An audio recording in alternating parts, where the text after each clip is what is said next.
팀장님은 캄보디아 어떤 걸로 알고 있어요? 한번 잡혀가면 감금당해서 영영 나올 수 없다고 들었는데 잘못하면 시신으로 발견되고 뭐 예전에 제가 했던 사건 실제로 그런 사건이 있었어요. 그럼 자기가 실제로 본 건 200, 공소금액 40억, 징역 4년 이렇게 나오는데 왜 갖다 옮겨?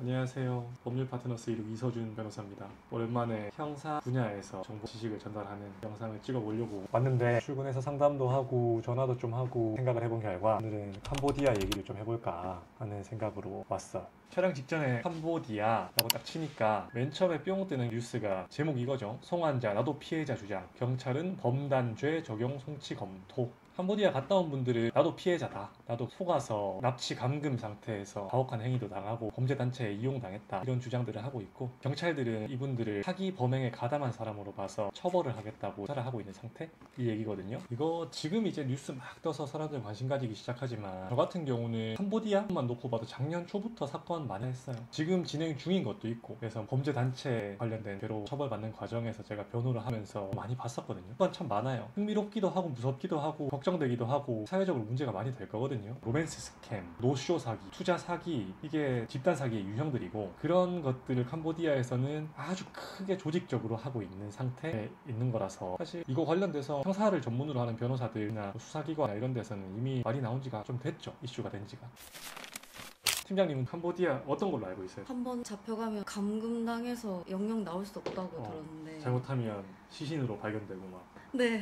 먼저 구조를 설명해 볼게요. 캄보디아에 가게 되는 경위는 다양해요. 진짜 좋은 직업이라고 속아서 갔을 수도 있고 무슨 일인지 정확히 모르겠지만 어느 정도 괜찮게 돈을 벌 수 있다고 얘기를 들어서 갔을 수도 있고 조금 불법적인 것 정도는 알았지만 정확히 어떤 불법을 하는지는 몰라서 갈 수도 있고 돈이 된다고 그러니까 이런 식으로 일단은 가게 돼요. 갈 때는 이제 에이전시라 그래가지고 애들 모집해주는 사람들이랑 같이 비행기를 타고 혼자 가거나 두세 명 같이 모집된 사람들끼리 가요. 가게 되면 공항에서 내려서 밴 같은 게 와요. 그래서 그 밴 타고 국경을 넘어 살짝 이동을 한다던가 차를 타고 조금 이동을 해요. 어디 가는지는 정확히 모르죠. 태어나서 처음 가본 곳이니까. 내리면 큰 건물 여러 채 서 있는 데서 기분 좋게 들어갔다가 벽이 막 둘러서져 있고 철조망도 있고 입구에 이렇게 총 들고 사람도 좀 서 있고 조금 무서운 분위기 연출돼. 안에 들어가면 메인 정문에도 총 들고 있는 사람들이 있고 건물마다도 경비원들 총 들고 서 있고 여권 내놓으라 그러거든요. 여권 주고 뭐 지갑 주고 숙소를 배정받고 한 대 쥐어 박히고 대기 잠깐 시키다가 배속이 될 거 아니에요. 로맨스 스캠 하는 친구들, 투자 사기 하는 사람들 기숙사 배정되고 한국 사람들만 있는 것도 아닐 거예요. 일본도 있고 대만도 있고 세계 각지에서 일할 애들 모집해가지고 이렇게 기숙사에 집어넣고 대보내더라 그러죠. 이런 방식으로 사기쳐서 돈 받아내라. 성공하면 수당 주겠다. 월급 얼마 주겠다. 대신에 화장실 갈 때 허락받고 누구랑 같이 가야 되고 담배 피우는 시간 딱 요 시간 안에 피우고 와야 되고 아침에 늦게 일어나거나 밤에 빨리 기숙사 가서 일 안 하면 얼마 차감당하고 벌금 얼마 나오고 이런 식으로 통제된 생활하에서 일을 하는 거지.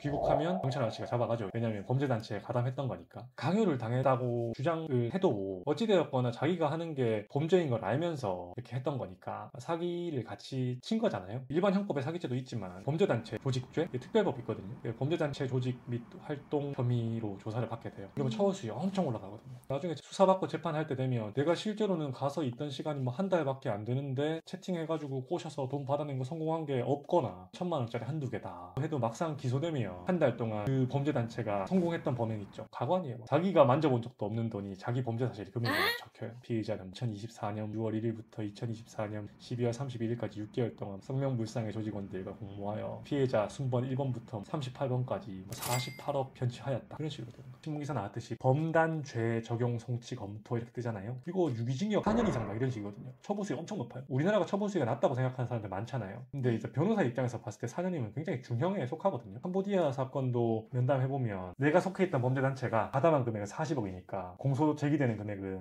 40억인 거지. 근데 자기는 그 기간 동안에 번 게 실질 범죄 수익 뭐 월급적으로 한 200만 원 하고 수당은 한 건도 성공 못했어. 자기가 직접 성공한 건 없어. 다 자기 팀원들이 성공한 거야. 그럼 자기가 실제로 본 건 200, 공소금액 40억, 징역 4년 이렇게 나온다니까. 왜 갖다 옮겨? 슬픈 게 거기 기숙사잖아요. 생필품이 필요할 거 아니에요. 예를 들어서 담배도 펴야 되고 먹는 것도 먹어야 되고 휴지도 있어야 되고 그 기숙사 안에 쓸 게 필요하단 말이야. 밖에 못 나가니까 거기서 판단 말이지. 그 범죄단체가 기숙사를 운영을 하면서 쉽게 말해서 기숙사 매점이 있는 거야. 주문을 하면은 주고 월급에서 까든지 뭐 이렇게 된단 말이죠. 근데 그게 거기 물가가 한국 물가래요. 그래서 실제로는 자기가 월급을 받은 걸 거의 다 써버리고 실질 소득은 거의 없는 상태가 되는 경우가 많아요. 그렇게 해서 또 빠져나가지 못하게 하네요. 기가 막히죠. 실제로 자기가 한 행동에 비해서 결과가 너무 처참한 거고 정말 많은 사람들이 피해자가 생겨버린 거고 처벌 수위도 생각보다 너무 처참해요. 로맨스 스캠은 이런 거예요. 메신저 앱 이런 걸로 대화 주고받으면서 이성적 호감을 쌓은 다음에 그 다음 단계는 다양할 수 있죠. 어떤 이유 때문에 돈이 좀 필요해, 너랑 만나기 위해서 항공기 값이 필요해, 이런 걸 수도 있고, 내가 이런 사이트를 알고 있는데 이 사이트에 돈을 넣으면 수익이 발생하고 돈 빼려 그러면 보증금 내놔, 세금 내놔, 수수료 내놔 이러면서 점점 큰 돈을 요구하면서 이 돈 받아가려면 더 줘야 돼, 이 돈 빼려 그러면 더 줘야 돼, 오빠 미안, 뭐 이런 거 있잖아요. 그쵸. 어느 정도 신뢰를 쌓아놨으니까 우리 사이에 이 정도 돈 빌려줄 수 내가 어떻게든 있잖아. 해결해 줄게, 돈 조금만 더 내가 돈 넣어봐. 갚을게. 보이스피싱이야. 어머님이 피해 입으셨다는 그런 식으로 뭐 가족 인척할 수도 있고, 네. 검찰 인척할 수도 있고, 네. 수사기관 인척도 할 수 있고. 요즘에 검찰, 경찰 이런 데 전화 걸면 받기 전에 뚜루루루 안 하고 힘찬 국가기관 음악 나오면서 수사기관은 어떠한 명목으로도 금전을 요구하지 않는다고 안내 문구 막 이렇게 나오고, 요구할 리가 없잖아요. 수사기관이 돈을. 한 번 더 생각해보면 뭔가 이상하다. 리딩방 사기도 제가 했던 사건들 보면 되게 재밌는 사건 스토리가 주로 이렇거든요. 이 교수님이 주식의 신인 거야. 강의해주고 짚어주고 분석해주고 교육도 해주고 추종 세력도 있고 교수님이랑 카톡도 하고 시키는 대로 막 하다가 이 사이트 들어가라. 사이트 들어가면 다 가짜거든. 근데 동작은 정상적으로 하는 것 같아. 거기서 결제하잖아요. 네. 돈 보내면 주식이 올라가. 그리고 차트도 나오고. 아, 그게 다 구성되어 있구나. 네, 구성되어 있어요. 그 사기치는 조직의 사이트로 돈을 입금을 하면 사이트 관리하는 그 나쁜 친구가 이 사람 IT에 금액을 올려주는 거예요. 실제로는 이미 그 돈이 주식회사 땡땡 페이퍼 컴퍼니 명의에 대포 통장 입금이 되면 불과 심하면 몇 시간 아니면 하루 사이에 인출책이 카드 들고 와서 싹 뽑아서 현금화 시켜가지고 주죠. 또 한 번만 생각해보면 알 수 있는 게 그렇게 주식을 잘 보고 똑똑하고 교수님이 왜 사람들 모집해서 교육까지 해가면서 아무 이윤도 없이 남의 돈을 불리게 해주는가. 인출책이 뭐냐면 어떠한 방식으로 사람들을 속여서 페이퍼 컴퍼니 명의 또는 남의 안 쓰는 가짜 통장에다 돈이 입금이 되면 그걸 ATM에서 쏙 뽑는 애예요. 어느 평범한 대학생이 집안이 형편이 안 좋아서 알바도 하고 과외도 하고 열심히 하는데 잘 안 된단 말이에요.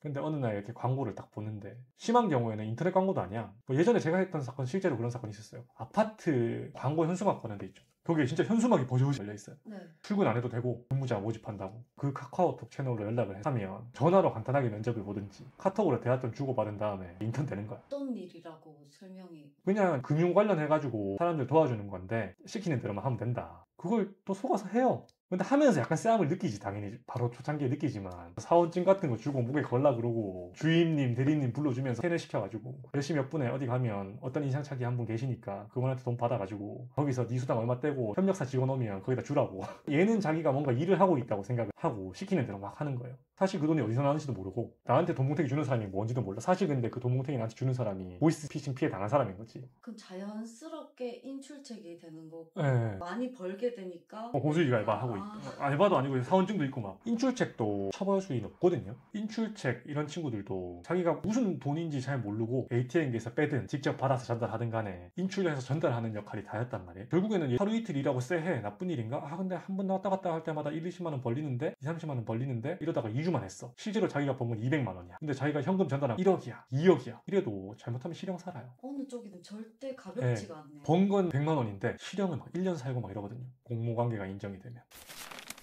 통장 빌려준 애들도 있어요. 돈 없고 가난한데 네 통장 안 쓰는 거 있으면 네 통장 이거 빌려주면 뭐 하루에 얼마 주겠다고, 한 달에 얼마 주겠다고. 그러면 놀리는 이 통장 빌려주는 게 낫잖아요. 아무 생각 없이 빌려주면 그 통장으로 1,500만 원 들어오고 3,000만 원 들어오고 2,000만 원 들어오고 통장이랑 체크카드 같이 주면 1,500 들어왔다가 갑자기 1,400 사라지고 자기는 뭔지도 모르고. 세상에 그런 게 어딨냐는 거지. 통장만 빌려주면 아무 이유도 없이 한 달에 100만 원이 왜 내가 받게 되냐는 거지. 당연히 이상한 일에 쓰이니까 그런 거잖아요. 통장 빌려주는 사람의 무혐의가 나오는 경우는 거의 없고 잘 풀리면 접근 매체 양도라고 벌금형 정도 선처받는 경우 있을 수 있는데 그것도 범죄에 사용될 만한 걸 충분히 알 수 있는 상태에서 의도적으로 통장을 개설까지 해가면서 적극적으로 가담한 거면 그것도 사기 공범 되면 혹시 굉장히 높아요.